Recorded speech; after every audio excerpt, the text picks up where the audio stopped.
Olá todo mundo, vamos lá para a nossa sétima aula assíncrona, tá? Que é um resumo, né, da aula anterior, né, da aula síncrona. E agora, né, vamos tentar aqui também, assim como em todos os outros vídeos, fazer um resumo. Né? Em alguns eu faço um resumo, em outros eu acabo focando no aspecto específico, mas em linhas gerais o que a gente pretende aqui é tentar apontar para vocês o que a mim parece essencial na discussão, né, do texto e na discussão promovida na aula anterior. Tá? Então, agora esse é o sétimo, né, vídeo gravado, e nesse sétimo vídeo gravado eu vou tentar fazer aqui uns comentários rápidos para que possam ajudá-los nessa passagem, né, eu diria, do primeiro texto para o segundo texto da disciplina. Tá? Do ponto de vista, eu diria, do nosso curso, né, da sequência, nós estamos entrando aí, né, no segundo momento. Né? Depois desse segundo momento, teremos um terceiro, e aí a gente termina, né, a nossa disciplina. Tá? Mas nesse momento, né, a passagem que nós vamos fazer, exatamente, saímos de um texto aí do final da carreira do Cassira, né, um texto de 44, que é um ensaio sobre o homem, e vamos passar por um texto aqui da década de 30, né, que é a filosofia do iluminismo, que, né, tem um capítulo ali que eu acho que pode ajudar bastante aqui na nossa disciplina, que é o capítulo 5, né, sobre a conquista do mundo histórico. Tá? E qual o meu objetivo ao propor esse texto para vocês? Tá? Como nós fizemos até então, eu tentei, com o primeiro texto, mostrar para vocês o que seria, né, o cerne, né, da filosofia do Cassira. Tá? Ou seja, qual é o que a gente pode chamar do seu núcleo propositivo. Né? Ele tem todo um debate ali com a tradição, mas chega um momento que ele propõe, né, um aspecto que me parece, definidor da sua filosofia, né? Que esse aspecto é o simbolismo. Tá? E aí, nesse sentido, o primeiro texto nos ajudou, né, a compreender em que sentido, né, a cultura pode ser compreendida como um problema filosófico. Né? Ou seja, uma das metas, né, um dos objetivos dessa disciplina, como eu já apresentei no começo, lá na hora da apresentação do plano de ensino, né, um dos objetivos desse curso era tentar entender em que sentido, né, a cultura pode ser também um objeto, né, da filosofia. Né? Por isso que o nome da disciplina é Filosofia da Cultura. Né? Então, o primeiro esforço seria de tentar mostrar em que sentido a cultura é também um objeto da pesquisa filosófica. E aí a gente tentou fazer isso a partir desse primeiro texto, lá do ensaio sobre o homem, que eu propus para vocês. Tá? E aí, nesse segundo texto, né, nós vamos ter a oportunidade, né, de compreender, né, um pouco melhor como é que as chamadas ciências da cultura, como é que essas ciências se constituíram, né, historicamente. Né? Quando a gente olha para trás, né, a gente consegue, por exemplo, dizer qual foi, né, a história da física, né, qual foi a história da matemática, qual foi a história da biologia.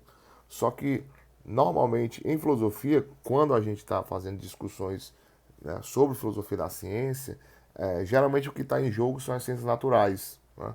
Quando a gente faz discussão sobre a teoria do conhecimento, por exemplo, normalmente o que está em jogo ali são ciências naturais. Tá? E o que a gente vai tentar fazer com esse texto agora é um pouco diferente.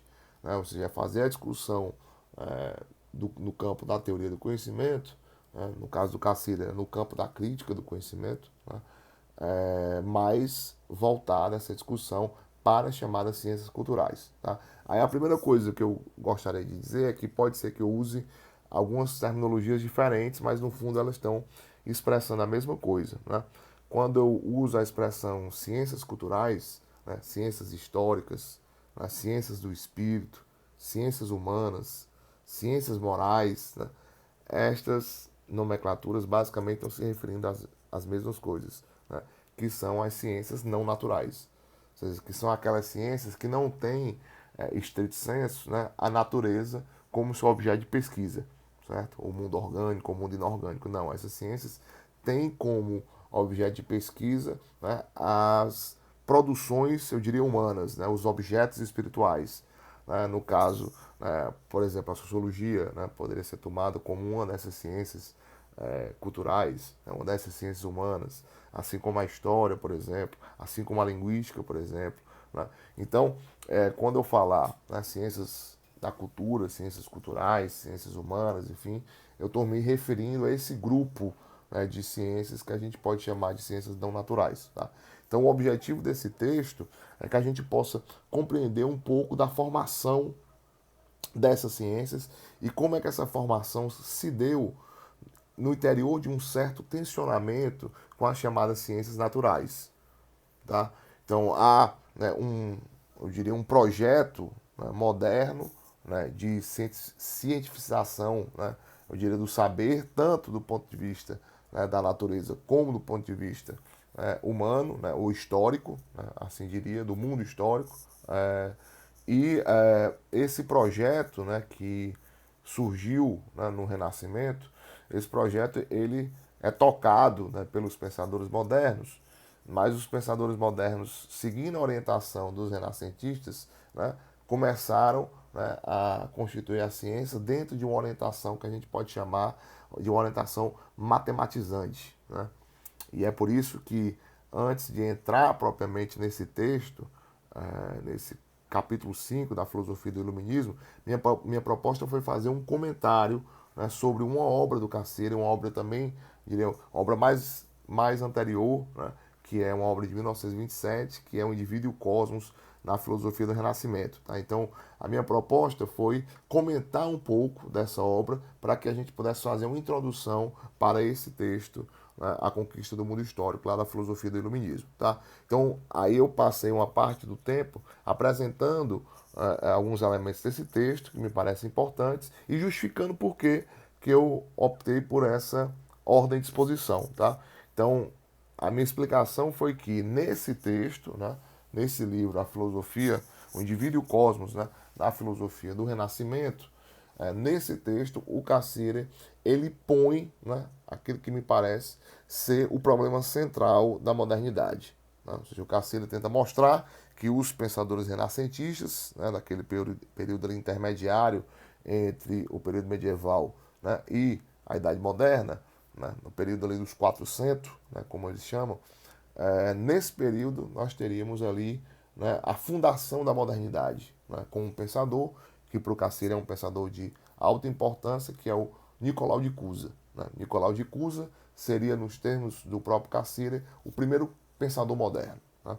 E por que ele é o primeiro pensador moderno? Porque, de um certo modo, ele refunda, né, o debate filosófico e deixa, né, como legado uma nova orientação, certo? E essa sua nova orientação passa, né, portanto, por uma defesa da matemática como o recurso, né, ou método sobre o qual nós deveríamos fundamentar, né, o nosso conhecimento. E aqui tanto o conhecimento acerca da natureza como o conhecimento acerca do homem, tá? E aí fiz, né, um esforço de apresentar isso com um pouco mais de detalhe, né, voltando desde a questão, né, teológica, tentando mostrar em que sentido para o Nicolau de Cusa não é possível o conhecimento acerca de Deus, que há de fato um abismo entre o conhecimento humano e Deus. Né?